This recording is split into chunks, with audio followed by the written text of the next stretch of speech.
ধ্রুব রাঠি, নীতিশ রাজপুত এদের মতো প্রায় বড় ইউটিউবাররা তাদের ভিডিওতে ম্যাপ অ্যানিমেশন বা হেডব্যান্ড অ্যানিমেশন ইউজ করে।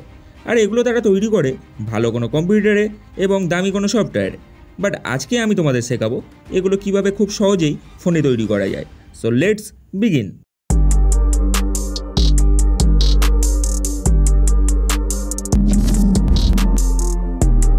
আমরা পিক্সেল ল্যাবে গিয়ে একটা ব্ল্যাক ব্যাকগ্রাউন্ডের উপরে একটা ইন্ডিয়ার পিএনজি অ্যাড করে নিয়েছি। তারপরে তার কালার সেকশানে গিয়ে নর্মালি হোয়াইট করে দেবো, দিয়ে সেভ করে নেবো। করার পরে ব্ল্যাক ব্যাকগ্রাউন্ডটাকে ইয়েলো করবো, করে সেভ করে দেবো। তো ভিডিওটা বানানোর জন্য আমরা ক্যাপকাট অ্যাপ্লিকেশান ইউজ করব। প্রথমে নিউ প্রজেক্টে ক্লিক করে নেবো। করে নেওয়ার পরে আমরা যে ইয়েলো ব্যাকগ্রাউন্ডটা ক্রিয়েট করেছিলাম সেটাকে ইম্পোর্ট করে নেব। করে নেওয়ার পরে আমাদের যে লাস্টে এডিটিং বলে যে ওয়াটারমার্কটা রয়েছে সেটাকে ডিলিট করে দেবো। করে দেওয়ার পরে আমরা এই টাইম লাইনটাকে একটু বাড়িয়ে নেবো। বাড়িয়ে নেওয়ার জন্য পরে আমাদের একটা ভিডিও লাগবে। তো সেটা তোমরা খুব সহজে আমার টেলিগ্রাম চ্যানেলে পেয়ে যাবে, আর সেটার লিঙ্ক আমার বায়োতে দেওয়া আছে। তো আপাতত আমরা সেই ভিডিওটাকে ইম্পোর্ট করে নেব। করে নেওয়ার পরে টাইম সাইজটা অ্যাডজাস্ট করে নেওয়ার পরে এখানে সব নর্মালি ব্লেন্ড অপশানে গিয়ে আমরা স্লাইড অপশানটাকে ক্লিক করে দেবো। করে দেওয়ার পরে ভিডিওটা কিছুটা এইরকম হয়ে যাবে। হয়ে যাওয়ার পরে সেম প্রসেসে এখান থেকে ফের আমরা ওভারলেতে চলে যাব। ওভারলেতে চলে যাওয়ার পরে আমাদের যে হোয়াইট কালারের যে ইন্ডিয়ার ম্যাপটা রয়েছে সেটাকে ইম্পোর্ট করে নেব। ইম্পোর্ট করে নেওয়ার পরে সেম প্রসেস, ব্লেন্ড অপশানে যাব, গিয়ে স্লাইডে চলে যাব। যাওয়ার পরে আমাদের ভিডিও অনেকটা এইরকম হয়ে যাবে। প্রথম থেকে করে নেওয়ার পরে এটাকে এখান থেকে ইম্পোর্ট করে নেব। গুগল ম্যাপ থেকে একটা ফটো ইম্পোর্ট করে নিও স্ক্রিনশট নিয়ে। তো ইম্পোর্ট করে নেওয়ার পরে রেশিওতে ক্লিক করে 16:9 করে নেব। করে নেওয়ার পরে এটাকে রোটেট করে অ্যাডজাস্ট করে নেব। চাইলে তোমরা ক্রপও করে নিতে পারো, বাট আমি এখান থেকে নর্মালি অ্যাডজাস্টই করে নিলাম। করে নেওয়ার পরে আমরা যে ভিডিওটা আগে ডাউনলোড করেছিলাম সেটাকে ইম্পোর্ট করে নেব। তার আগে এই যে ম্যাপটা এটাকে একটু অ্যাডজাস্টমেন্টে গিয়ে অ্যাডজাস্ট করে নেব। করে নেওয়ার পরে প্রথমে ব্রাইটনেসে যাব, একটু কমিয়ে দেবো হালকা। তারপর এটাতে গিয়েও হালকা কমিয়ে দেবো, আর স্যাচুরেশনটা অনেক কমিয়ে দেবো। কমিয়ে দেওয়ার পরে আমরা যে ভিডিওটা আগে ডাউনলোড করেছি সেটাকে ইম্পোর্ট করে নেব। করে নেওয়ার পরে ফের এটাকে অ্যাডজাস্ট করে নেব। করে যাওয়ার পরে ব্লেন্ড অপশানে গিয়ে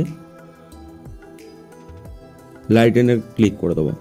করে দেওয়ার পরে এটাকে আমরা অ্যাডজাস্ট করব। আমি এখন দেখানোর জন্য যা করে দিচ্ছি। ভালো করে অ্যাডজাস্ট করতে গেলে একটু টাইম লাগবে, তো তোমরা যখন করবে সেটাকে ভালো করে অ্যাডজাস্ট করে নিও। আমি নর্মালি যাও করে একবার করে দিচ্ছি। করে দেওয়ার পরে এখান থেকে আমরা টেক্সটে চলে যাব।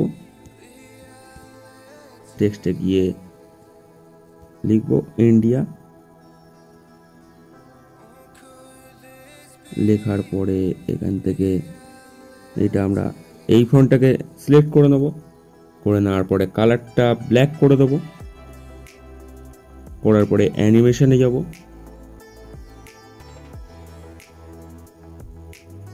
অ্যানিমেশনের পরে গিয়ে রাইটটাই করে দিলাম। করে দেওয়ার পরে এটাকে অ্যাডজাস্ট করব। করার পরে দেখো এই ইয়েলোটা হওয়ার পরে যাতে আমাদের অ্যানিমেশনটা আসে সেই জন্য আমরা এটা এখান থেকে টেনে এখানে নিয়ে চলে আসবো।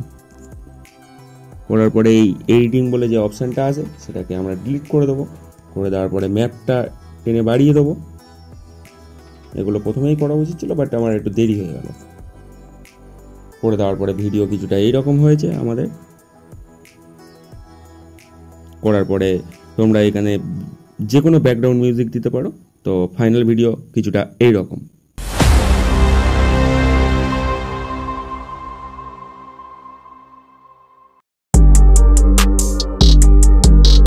হেডব্যান্ড অ্যানিমেশনের জন্য আমরা নর্মালি অ্যালাইট মোশন ইউজ করব। করার পরে ওপেন করে নেওয়ার পরে প্লাস আইকনে ক্লিক করে দেবো। করে দেওয়ার পরে যেরকম সেটিং আছে সেরকমই থাকবে। ক্রিয়েট প্রজেক্ট, তারপর প্লাস আইকনে ক্লিক করে দেবো।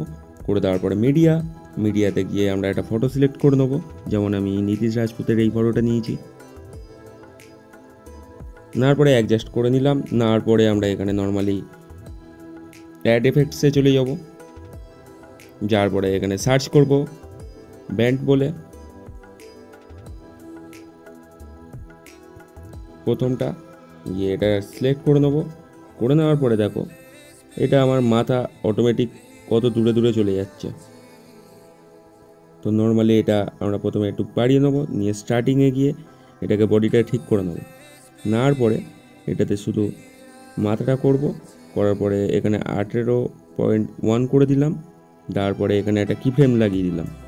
তারপরে লাস্টে চলে যাব, গিয়ে এখানে এখানে মাইনাস দিয়ে দেবো। তারপরে এখানে একটা দেখো কি ফ্রেম অটোমেটিকলি লেগে গেছে। তারপরে এখানে একটা স্মুথ গ্রাফ দিয়ে দেবো, এটাতে ক্লিক করব। করার পরে এইটাতে করে তোমরা এখান থেকে স্পিড কন্ট্রোল করতে পারো। যেমন এতগুলো নিলে দেখবে অনেকটা এইরকম হয়ে যাচ্ছে। তো এটাতে তোমরা স্পিড কন্ট্রোল করতে পারো। পারফেক্ট। আর একটা দিই, পারফেক্ট। ফাইনাল রেজাল্টটা দেখো। সো আমি মোবাইল এডিটিংয়ের ওপর একটা টোটাল প্লে লিস্ট তৈরি করছি। তো তোমরা যদি সেই ভিডিওগুলো দেখতে চাও বা শিখতে চাও তাহলে চ্যানেলটাকে অবশ্যই সাবস্ক্রাইব করে নিও, আর বেল আইকনটা প্রেস করে দিও যাতে নোটিফিকেশান সব থেকে প্রথম তোমার কাছেই যায়। সো দেখা হচ্ছে পরের কোনো ভিডিওতে।